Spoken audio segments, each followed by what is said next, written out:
My name is Megan, and I'm 56 years old. I'm a housewife who occasionally helps out at my daughter Anna's clothing company. My husband Ryan, 58, also manages his own business. Our daughter Anna, 25, has been a daddy's girl since infancy, heavily influenced by her father to start and run her own clothing company with a friend from university. Ryan and Anna share such a close bond that their conversations about work can go on for hours, leaving me on the sidelines. Anna married Stephen, 3 years older, 2 years ago. Despite my reservations when they rushed into marriage after dating for a year, Anna was moved by Stephen's eagerness to become part of our family. Anna values her family deeply, and Stephen's commitment to being a part of our lives touched her profoundly, making her happy to marry him. Witnessing her joy, we happily gave them our blessing, but soon realized our mistake. We discussed with Anna and Stephen and decided to renovate the second floor of our house into a dual residence to accommodate both households, perhaps overly indulgent for our only child. 2 years into their marriage, I noticed Anna seemed less vibrant and had lost weight. "Anna, you don't seem well, and you've lost weight," I remarked concernedly. She brushed it off, attributing it to a diet similar to how she had once fretted about gaining weight right after the wedding. Satisfied with her explanation, I reassured her, "You're not fat, eat well, and take care of yourself." "Thank you, Mom. I'm sorry for worrying you," she replied with her usual smile as she headed to work, waving goodbye.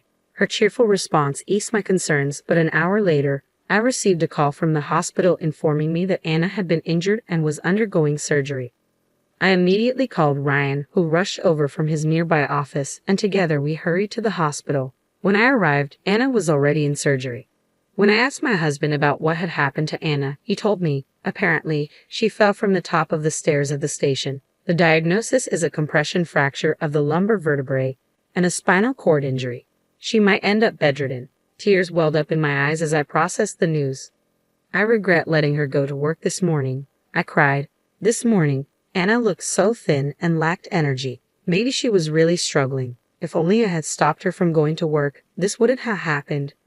"There's no point in regretting now. Let's pray that the surgery goes well," my husband replied softly. "Okay," I said, beginning to pray. Then my husband said, "I'll call Stephen," and stepped outside the hospital. When he returned, his expression was one of fury. "What's wrong?" I asked. Apparently, Stephen responded to my news with, "Oh really? Well, I'm going on a vacation abroad then. Take care," my husband recounted angrily. When I informed him that Anna might be bedridden due to a severe spinal cord injury, he laughed it off, saying, "Well, my being here won't change anything, will it?" before hanging up. Just then, Anna's business partner and best friend, Amy, rushed to the hospital. Amy, too, looked furious. "It seems Stephen called me," she said. He mentioned Anna's surgery for a spinal cord injury and casually added, "Oh, and she might not be able to work after that. I'm going on a trip abroad, so let me know how Anna's doing." Amy continued, her anger evident. When I questioned him, asking why he was laughing and planning a trip while Anna was in such a serious condition, he callously replied, "It's my first time abroad in a while, so of course I'm happy. Do you think Anna will get better if I go to the hospital? Her mother is there, so she'll be fine," before hanging up. Amy was upset not only by Stephen's indifferent attitude towards Anna, but also shared more distressing news. "Ryan and Megan, please calm down and listen," she said gravely. "It appears Stephen might be dating our part-time worker.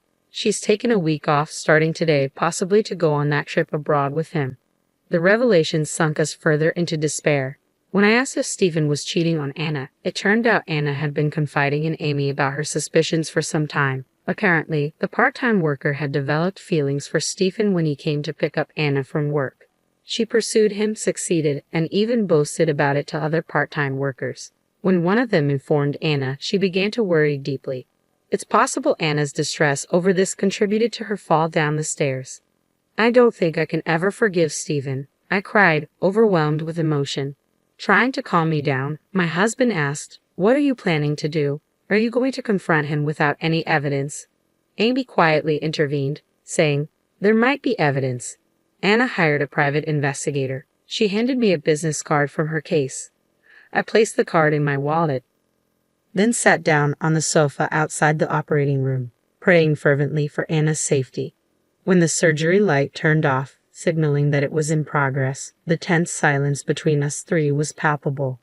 A few minutes later, a nurse led us to a consultation room. The surgeon explained that Anna's operation had gone well because it was performed promptly, and her injuries were not severe. With diligent rehabilitation, there was a good chance she could regain her normal life. However, there was also a possibility of lingering numbness in her hands and feet. Grateful for the successful surgery, we thanked the medical team and briefly visited Anna in the ICU before deciding to head home. Amy chose not to answer when Stephen. The next day, someone who was likely calling to check on Anna's condition reached out. When we arrived at the hospital, Anna had awakened in the ICU. Though she couldn't speak, tears streamed down her face as she looked at us. In my heart, I made a vow to Anna. I will take my revenge on that man to the very end. When the doctor informed us that Anna would be moved to a hospital room the following day, my husband insisted, "I'd like her to have a private room, please. Money isn't an issue." His concern and compassion for Anna were evident, and we bid her farewell with the promise to see her the next day, then headed to the private investigator's office. Amy was already there, having just received the results. "Stephen is not just guilty, he's absolutely guilty," she began, pulling out documents to explain. "And there's something even more shocking." She showed us numerous pictures of Stephen and a woman named Amelia together, arm in arm, as well as a photo of them entering a travel agency. It turns out Amelia had told a coworker at her part-time job about going on a trip abroad with Stephen, Amy explained, showing us a photo of their flight tickets bearing both their names. "This could be crucial evidence. We'll keep this as evidence of Stephen's infidelity," the investigator confirmed, advising us to consult a lawyer, which we planned to do later. On the way home, my husband was visibly furious, driving aggressively to drop off Amy before returning. Once home, he grabbed the house deed, declaring angrily, "I don't need this house. I'll sell it. No, I'll demolish it. If this house didn't exist, I wouldn't have to live with that man. I don't need this house." When it came to our daughter, he couldn't contain his emotions. I, too, couldn't bear to live under the same roof as such a man. Reluctantly, I agreed with my husband, though it felt like a waste. Immediately, my husband called the company that had done the renovation. "I truly appreciated the effort you put into building this house," he began, expressing his regret. However, we decided not to demolish it. "I have a daughter as well, so I understand," the company representative reassured him. "Don't worry about it. Let's demolish it right away. When your son-in-law returns and finds the house gone, it will surely shock him," they suggested, and we promptly took action. My husband was driven by his determination for revenge. He skipped going to his own company, focusing instead on arranging our move, finding a new place, visiting the lawyer, and making regular visits to the hospital. Thanks to the support from many people, we successfully completed the move and the demolition of the house. All of Stephen's belongings were taken by his parents when we handed them over, along with evidence of Stephen's infidelity, how he had joyfully gone on a trip with his mistress while our daughter was in the ICU. We explained that we couldn't continue living together.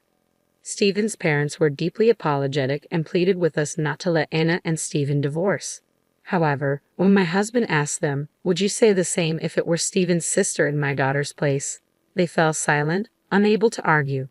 Both the news of Anna's accident and Stephen's infidelity were shocking revelations to Stephen's parents. After loading their son's belongings into their car, they bowed their heads and implored us, "Please, we beg you not to let them divorce. We'll talk to our son and ask him to change his ways." Seeing our lack of response, they seemed to give up, their shoulders dropping as they left. Later, at our new home, we visited our daughter's hospital room. Despite her frail condition, Anna had started speaking, her determination evident. I began the conversation as I showed Anna the materials from the private investigation agency. "Why did you stay silent knowing about Stephen's infidelity?" I asked her.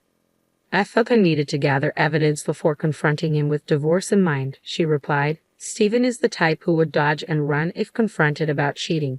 "Wouldn't you confront Stephen?" she asked me. But then, I realized I wouldn't obtain any evidence.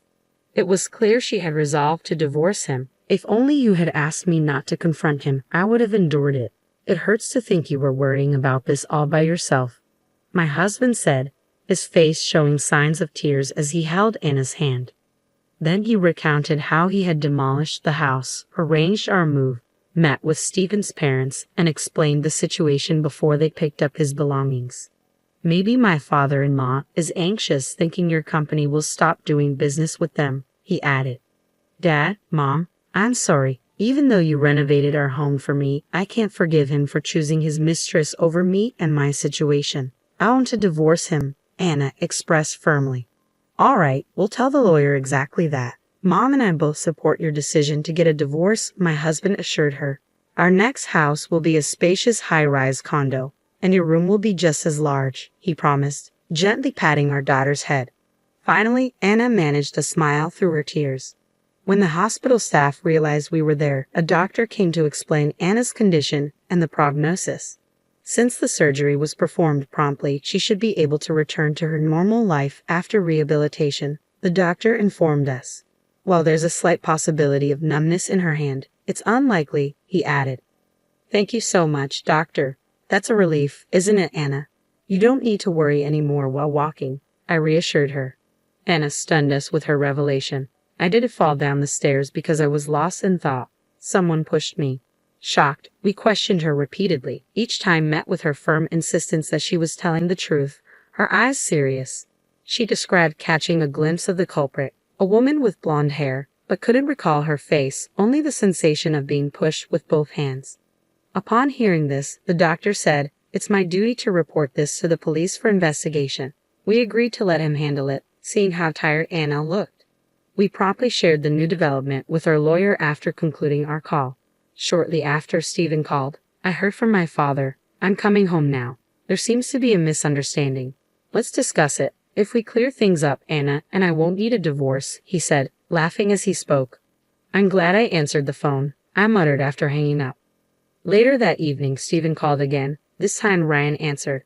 The house is gone. What about my belongings? Going this far over a misunderstanding is ridiculous and utterly foolish. Where are you living now? Stephen demanded. Didn't your parents tell you? They took your belongings home, Ryan replied calmly. What misunderstanding? We have evidence from the investigation agency, Ryan retorted, his tone mocking. Stephen grew frantic at the mention of evidence. We're just friends. There's no romantic relationship. If we clear up this misunderstanding, tell me where you live. My father told me not to return until this is resolved, so Anna and I can avoid divorce, he pleaded desperately. Ryan's single word, impossible, caused Stephen to lose his temper. You really broke into my house and removed my belongings, didn't you? I'll sue you for trespassing. If you don't want that, tell me your address. Are you ready to lose me, the one married into your family and your only current heir? Stephen ranted. Amid Stephen's tirade, a woman's voice could be heard from his phone saying, Enough already. Just break up. You couldn't even have a child with your wife. Hearing this, my husband hurriedly asked, What about a child? The call abruptly ended, leaving us puzzled, as we hadn't heard from the hospital doctor that Anna was pregnant. Though concerned about that revelation, we were more frustrated than angry at the thought of Stephen still being involved with that woman. The next day, after visiting our daughter in the hospital, my husband returned to work for the first time in a while. Around noon, Amy arrived at our house accompanied by another woman. The woman with Amy was Emma, a part-timer hired around the same time as Amelia Stephen's mistress. Emma appeared visibly irritated by how Amelia treated her under the guise of friendship. For instance, whenever Emma went to buy lunch, Amelia would follow and place her own items on the counter, expecting Emma to pay. Despite Emma's complaints, Amelia brushed it off, claiming they were friends. Even at work, Amelia was known to slack off most of the time and leave promptly, avoiding overtime work. When Emma confronted her, Amelia justified her behavior by saying, We're friends, so you should support my love life, causing further distress for Emma. Amy explained that Emma had come to consult with her about these issues and had some crucial information to share with us. When asked, Emma showed us messages on her smartphone that shocked us to the core. The screenshots revealed flirtatious conversations between Stephen and Amelia, along with incriminating photos of them together.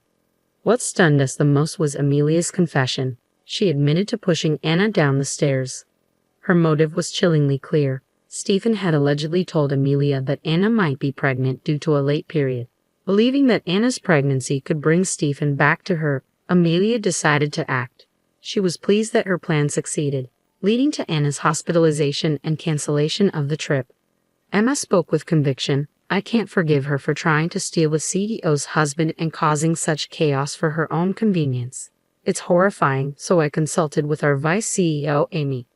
We were taken aback by Amelia's audacity in sending evidence of the affair to Emma, but relieved to have her confession. I voiced my concern. I haven't heard anything about Anna's miscarriage from the doctor. She's not pregnant, Emma clarified. She's been stressed, which caused her irregular periods because of Stephen. Upon hearing this, my husband and I sighed in relief. So she wasn't pregnant after all. Armed with screenshots of Amelia's confession and pictures of her and Stephen together, my husband consulted a lawyer. The lawyer advised us to file a police report. The next day, we submitted printed screenshots as evidence. Throughout this, Stephen continued to call us daily, making veiled threats like, "I'll sue you for trespassing, and you'll be in trouble if I don't become the heir." Each time, we hung up without responding. Finally, the day of reckoning arrived. Following our lawyer's instructions, we summoned Stephen and Amelia to a conference room at my husband's company. "Come with your friend. We want to discuss this misunderstanding," my husband stated firmly. Stephen responded, "Okay, but when you realize it's a misunderstanding, you owe me and my friend an apology. And you'll compensate my parents too." Seeing him, I regretted more than ever letting my daughter marry him. We waited in the conference room with our lawyer. Stephen and Amelia arrived half an hour late. Spotting our lawyer, they seemed surprised and awkwardly laughed. "Why did you bring a lawyer? Let's just talk as a family." Following our lawyer's instruction, we asked them to take their seats. Stephen and Amelia sat down, visibly agitated. First of all, Stephen began, "Amelia is just a friend.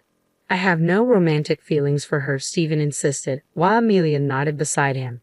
Our lawyer pressed further, showing them a picture of Stephen with another woman named Emily, his arm around her. Amelia's expression shifted to anger. "Wait a minute, are you saying you have another woman?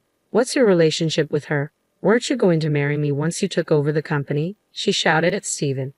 Stephen attempted to calm her. "I don't know this woman, she's just a friend. Please calm down." But Amelia's fury only grew. "You told me your wife was pregnant, so I had to take drastic steps for our future," she accused, as Stephen repeated pleas for calm. Our lawyer interjected, "Emily has already admitted her relationship with Stephen. She's returned home and cut off contact with him." Upon hearing this, Stephen faltered. He covered his mouth, his face turning pale. Turning to Amelia, our lawyer continued, "We have enough evidence of your relationship with Stephen, as well as evidence of the crime you confessed to committing against Anna." Amelia, now frantic, stood up. "I admit to the affair, but Stephen pressured me into the staircase incident because his wife was suspicious and we couldn't go on vacation. He said she was pregnant. I apologize. I'll pay compensation. I'll end things with Stephen. Just don't involve the police," she pleaded, tears streaming down her face. Stephen erupted, "I never told you to do anything like that. You've ruined everything. It's over between us. You deserve to be arrested." Our lawyer addressed Stephen firmly. "We will proceed with filing for divorce between you and Anna and seek compensation. If you contest, we'll see you in court." Stephen initially resisted, but upon mention of court, he relented. Under our lawyer's guidance, he signed the divorce papers, fearing the repercussions on his career and public reputation.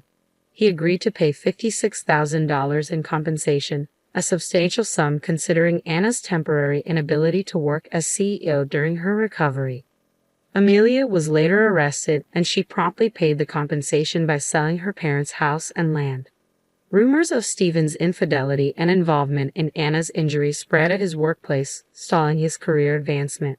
His father's company, tied to ours, lost business and eventually went bankrupt. Disowned by his father, Stephen resigned from his job and scraped together the compensation money through severance pay and loans. There were rumors of Stephen collecting aluminum cans to make ends meet, a stark contrast to his previous life.